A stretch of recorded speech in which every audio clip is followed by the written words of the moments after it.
So Lando, there's a new Twitter account, Lando the Hornet Slayer. There is? There is. I've not seen that yet. Haven't you? No. I think it's a young lady, and she's changed the name to Lando the Hornet Slayer. I mean, Okay, that's not good. it was amusing. It was very amusing. Yeah? Yeah. Well, what sort of feedback have you had? It wasn't for me. Well, thank God I wasn't streaming at the time. I guess that was my first bit of good news. But the guys who I was online with were streaming, Maddie G. So they heard everything. They heard my screams like a girl. They heard my shouting, and I was genuinely scared about it. Like, I mean, they were fairly big as well. And you tried the Hoover. Look, they were so big and strong, the Hoover couldn't suck them up. So I don't know if I need to get a different Hoover, which is much stronger or what. But they were scaring me. Honestly, I had nightmares for the next 2 nights. I woke up because in my dreams they were attacking me. I sound like a 5-year-old kid, but this is serious stuff. And but yeah, I was the winner in the end of the day. So I did laugh, but then I got payback because that night an enormous spider walked across the floor of my room just before I went to sleep. Spiders are just as bad. It was the size of my hand, and I then read the next day that there are hand-sized spiders in the UK at the moment. I've seen that as well. Bite. Have you seen that? And they bite. So in my room at the moment, there's currently a box about this big, upturned over a spider that I have to deal with when I get home. Still there? Yeah. Well, it's obviously got out, isn't it? It's not, because I put a lot of heavy things on top. Oh, oh no. Anyway, let's move it on from hornets and spiders. You had a good race last time out. Yeah. I know you always think you could do better and things, but you've managed the tyres really well, and that's been kind of a key element to your improvement this season, wouldn't you say? I would say it's been one of the biggest things. It was one of my worst things last season, and been one of the most positive things this season in allowing me to do the overtakes on the last few laps and get those last few points, get a podium. They've been one of the most crucial things. So I'm happy to see it paying off so quickly and in so much succession, because there's been so many circumstances where on the last lap I needed that little bit more. So it's been cool to see the hard work and the time I put into it. Quite quickly paying off. Does it also help, because people see you as a joker, people see you having fun online, but they don't realise actually that you are incredibly serious about your racing, that you've been trying to get into Formula One and you've had that path since you were really, really small. I mean, this isn't a joke to you, it's my job. Yeah. I'm not very good at other things, anything else really. Certainly not pest control. Oh, definitely not. If driving doesn't go well, I've not got many things to fall back on, so I have to take it seriously. I mean, I have fun, of course, but when I have to take it seriously. It's my job, and it's something I have to do well. And if I don't do well, then I'm out of a job. So, yes, I have fun and I make jokes, but it's just because I think it's just because it's so much in contrast of the majority of people in the paddock and the majority of people that have been in Formula One over the last 10 years or so. And F1 is a very professional sport, and there's a lot of money on the line and many jobs on the line. And I see that side of it, and I got to take that seriously. But, I think this year I've already made a bit of a transition to focusing more when I need to be focused, and spending the majority of my time in the paddock focusing on my job and knowing what I got to do right, and the job that I got to complete and achieve for the team. But then I still have that side of just wanting to enjoy my time here in the paddock, enjoy the time with the mechanics, the engineers, anyone basically. I still want to enjoy my life and not be forced to just frown and not look happy at any point of the day. So that's the only reason. But coming into this year, I've just had to make some adjustment into making sure I split that time wisely. What else do you think you've improved on from last year? Oh, God. That's your teammate for next year already heckling us while we're trying to do the interview. I know. He's trying to scare me off already. But you must be looking forward to working with Daniel, because you're still going to have a teammate you can bounce off in terms of off the track. Absolutely. I think it's a teammate I look forward to working with. Not only because of he's a good laugh and good fun, but there's a lot of differences between him and Carlos. He's experienced a lot of different things between him and Carlos, and he's won races. He's been with a championship-winning team within the last few years, and he knows what he's got to do to win races, and that's the only really difference comparing to Carlos, is Carlos doesn't.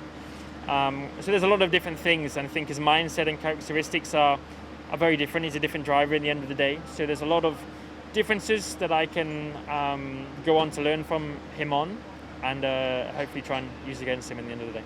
I mean, he talks about getting his elbows out, goes for the late lunge and stuff, but you've made some pretty brave, bold moves on track yourself. Well, I don't get this, because since he's been with Renault, he's made some good overtakes, but nothing which he did in Red Bull. Anyone that goes in a Red Bull looks like heroes a lot of the time, because the car is very compliant under braking, and they can have a lot of steer lock on while braking. And Pierre's looked like a hero in the Red Bull with his overtaking. Alex has done, Max has done, Seb did, Daniel did. When they're driving the Red Bull, it makes them look good because of what they can achieve with the car. So they're not that good, really? Since he's gone to Renault, he's done okay. He's done some good moves here and there. Apparently, let's take, all right, so his move on me in Silverstone, when I frankly let him up the inside of me, was his classing of a good move. Yeah. I remember you telling me you were busy with the steering wheel at the exactly. time. You I was had no just idea. looking down, Daniel was there, so I was like, got lucky. Oh, okay. And he classed that as a good move. So his level of overtaking and what he classes as good has gone massively downhill since being in Red Bull. So yeah, I don't agree with that. So you're not worried about him as a teammate at all? I wouldn't say I'm worried. I look forward to working with him and learning from him and going up against him. In the end of the day, you're still teammates, but I look forward to the challenge as much as that. But I'm not worried. I think it's just more years of me, more experience for me to take away from him and learn from, because he's got to be the guy looking out for the guy who's a lot younger than him, because he's getting on a bit, and and watch out from that side of things. So we'll see. I have to bring up a moment that you had online with Charles, because there was a moment where Charles said, if I win this battle, I will win in Spa. And what did you respond? It was like the perfect answer. It was almost true, really. What did I say? I said... You replied, I reckon if Charles was leading through Eau Rouge on lap 1, by the end of the straights, he'd be last. And then Charles muted himself. Yeah. He said, I'm muting. Yeah, that was right after the Hornets came at me and attacked me. Do you feel for him now? For Charles? Yeah, the situation he's in at Ferrari. No. It's the way it goes. I mean... So Carlos is going there. Why would I? No, I know, but I think he when you get experienced wins and podiums last year like not many other people ever get to achieve. And just because they're having a worse year because of some circumstances which have played a part, and maybe they're not having as good of a car, they're just not achieving what everyone expects them to achieve. But in the end of the day, McLaren haven't had podiums apart from the 2 we've had in the last year in the last 10 years or whatever it's been. So people should feel sorry for us at the back of the pack a lot more of the time, rather than someone who's had 8 poles or whatever he had last year and winning races, and now everyone feels sorry for him because he can't achieve that. I don't get that mindset of people. Okay, so if Carlos is going there next year, is the F word banned around the team at the moment for Carlos? Do you rub it in, and do you have any banter with him about it at all? A little bit. I have to be careful with what I say here. I mean, of course, jokes have been made.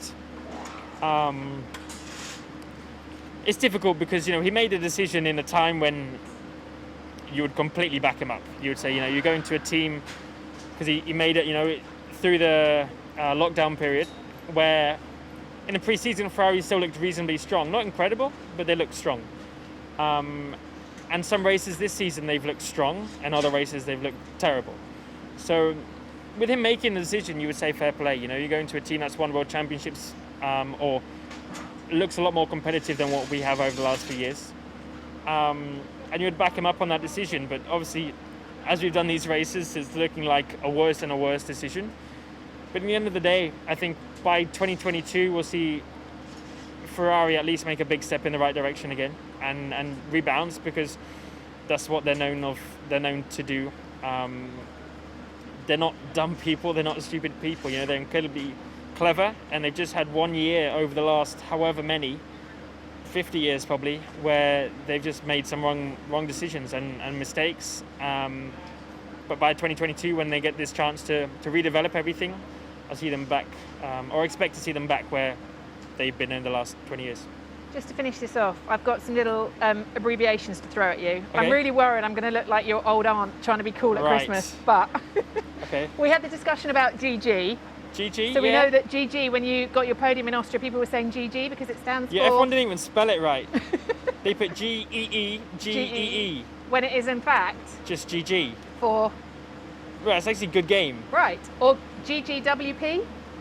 GG, good game, well played. Okay, right. So if I said to you Austria... If I said to you Austria, achievement unlocked. Yeah. Well, podium. Yeah, right? Yeah. So, I mean, good little result. bronze icon. Yes, it's an icon, isn't it? Yeah. Okay. What about the Racing Points got pawned last weekend? Got pawned? Do you know where that comes from? No, right, I mean chess, right? No. So the guy who designed the game misspelled owned. He put a P instead of an O, so it's PWNED, and it means they got owned. They got owned. So you owned them last weekend. Racing Points got owned by McLaren last weekend. Say it again, they got... owned by McLaren. Yeah, but what's the abbreviation one? PWNED, because the guy who created the game... Oh, okay. When you say like that, okay, that makes sense. Okay. Yeah, so he destroyed, in other words. Yes. Yes. Like you owned them last weekend. Yeah. Perfect. Big time. Okay. You'd rather have been further up last weekend, so your car was a bit laggy? Yeah? Start? I mean, I know a lot of that. I get that a lot. Every single stream I do, I'm the king of lag, so it's something I'm getting very used to. My internet's terrible at home, so I struggle to play games and stream, and then all I see in the comments is lag, fix the lag, Mr. Lag, Lando lag. So Laggy yeah, Lando. I know that one more than anything. Chances FTW? For the win. Chances this weekend? I mean, not a W. But a good result. Not a W. What would be a good result? Because obviously Renault did well last weekend in Spa, but they almost had their Monza setup. So for Yeah, you but I this think weekend, that it'll be the same thing here. Yeah. I expect them to be just as quick. They're I expect them, or they're very strong in slow speed corners with a low downforce package, and they still get the car to work relying on not so much the wings, so the front wing or rear wing, but primarily the floor and the package around the car. And they have a very good package, and in the slow speed they're very strong when they take that downforce off. And when we've taken it off, we struggle a bit more, like our inefficiency to removing the rear wing and front wing is not good for us, and that's one of the things we have to work on. But they're still very strong, so I expect them to be very good here. They have some weaknesses, such as the high-speed corners. So like Pouon, I guess in Spa, they're not so good because they're running low downforce, but also their car isn't as good as what ours is. And we have strengths and weaknesses, and just some tracks we suit much more than others. And I think here and Spa is a track which is right up Renault Street. But I think by the time we get to Mugello, it might change around a little bit. Last one from me. You've got to work this one out. All right. DNUS7. Don't Scenario 7. Yeah. Oh, I'm so good at this. And that was? Well, I wasn't. Yeah. So instead of getting comms of Scenario 7, which was what? You can use all the power it's a slightly more aggressive Okay. power mode, more power, effectively, which I used on the last few laps in Austria. And I was not allowed to use come Spa. So it was when I was about to do an overtake, and I got told I wasn't allowed to use Scenario 7. So it made my life a little bit more difficult, but it's not something we're even going to be allowed to use anymore. So it's a shame. We made the most of it. There's scenario7.com if you want to go and buy a t-shirt. But it's a shame. It's part of it. It's F1. It's the way it's going. A bit more equality for everyone. I don't know if it will change the racing so much. You just won't be able to increase your power when you want to make an overtake. So might make things a little bit more difficult, but I'm up for it. Go well this weekend. Thanks for the Thank you very chat. much. Cheers. Take care.